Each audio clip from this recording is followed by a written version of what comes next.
Halo, salam sehat untuk kita semua. Perkenalkan, nama lengkap saya Heri Kostafi Nuri Rahmat, NPM 21103150 dari kelas 2021C, Program Studi Pendidikan Guru Sekolah Dasar, Fakultas Keguruan dan Ilmu Pendidikan, Universitas Katolik Indonesia, Santo Paulus Ruteng. Nah, pada video kali ini saya akan menjelaskan beberapa poin penting, yaitu tentang hakikat HAM, jenis-jenis HAM, karakteristik HAM, dan DUHAM. Nah, yang pertama saya akan menjelaskan tentang hakikat HAM. Hakikat HAM merujuk pada prinsip-prinsip dasar yang mengatur hak-hak dasar yang dimiliki oleh setiap individu. Berikut adalah beberapa poin penting mengenai hakikat HAM. Yang pertama, universalitas. HAM bersifat universal, artinya hak-hak ini berlaku untuk semua orang tanpa terkecuali, tanpa memandang ras, jenis kelamin, agama, kebangsaan, ataupun status sosial. Lalu yang kedua, HAM itu tidak dapat dicabut, dalam arti hak asasi manusia tidak dapat diambil atau dicabut oleh siapapun. Ini berarti bahwa setiap orang berhak atas hak-hak ini sepanjang hidupnya. Lalu yang ketiga, keterkaitan dan ketergantungan. Berbagai hak asasi manusia saling terkait dan saling bergantung. Misalnya, hak atas pendidikan berkaitan erat dengan hak atas kehidupan dan hak untuk bebas dari diskriminasi. Lalu yang keempat, penerapan dan perlindungan. Negara memiliki kewajiban untuk menghormati, melindungi, dan memenuhi hak asasi manusia. Ini termasuk menciptakan hukum dan kebijakan yang mendukung perlindungan hak-hak tersebut. Lalu yang kelima, partisipasi.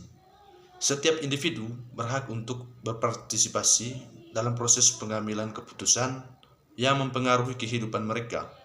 Ini termasuk hak untuk berbicara, berserikat, dan berpolitik.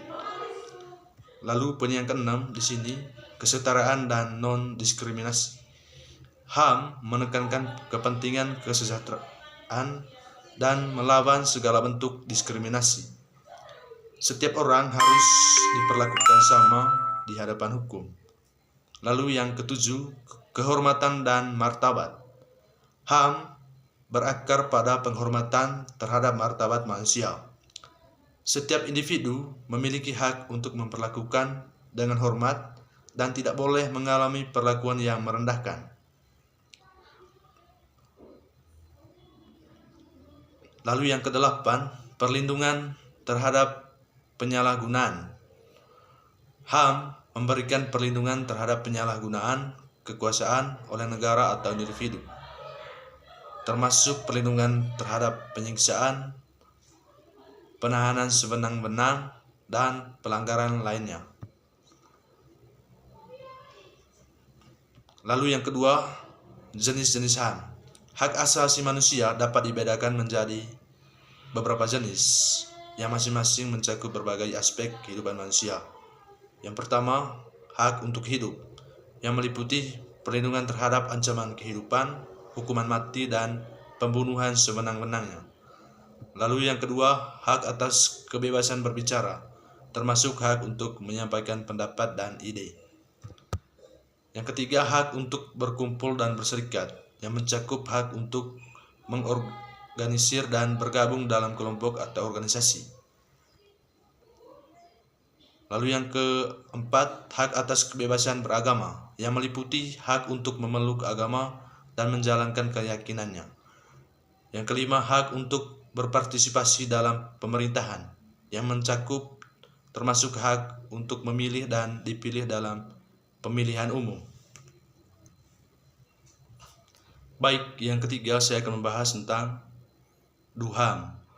DUHAM adalah singkatan dari Deklarasi Universal Hak Asasi Manusia yang diadopsi oleh Majelis Umum Perserikatan Bangsa-Bangsa atau PBB pada tanggal 10 Desember tahun 1948.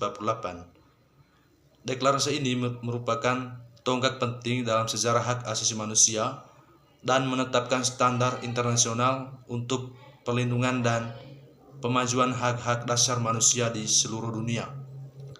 Adapun beberapa poin penting tentang DUHAM, yakni yang pertama, isi deklarasi. DUHAM terdiri dari 30 pasal yang mencakup berbagai hak, termasuk hak untuk hidup, kebebasan dari penyiksaan, hak untuk berpendapat, hak atas pendidikan, dan hak untuk bekerja. Lalu, yang kedua, prinsip universalitas. Hak-hak yang tercantum dalam DUHAM dianggap universal, artinya berlaku untuk semua orang tanpa terkecuali, tanpa memandang ras, jenis kelamin, agama, atau latar belakang lainnya. Lalu yang ketiga, pengaruh global. DUHAM menjadi dasar bagi banyak perjanjian internasional dan regional tentang hak asasi manusia, serta menjadi acuan bagi negara-negara dalam merumuskan undang-undang dan kebijakan yang berkaitan dengan hak asasi manusia. Lalu yang keempat, kepentingan pembangunan. DUHAM tidak hanya mengatur hak-hak sipil dan politik, tapi juga menekankan pentingnya hak-hak ekonomi, sosial, dan budaya yang berkontribusi pada pembangunan manusia yang berkelanjutan. Yang kelima, pendidikan dan kesadaran. Salah satu tujuan DUHAM adalah untuk meningkatkan kesadaran dan pemahaman tentang hak asasi manusia di seluruh dunia, sehingga masyarakat dapat memperjuangkan hak-hak mereka.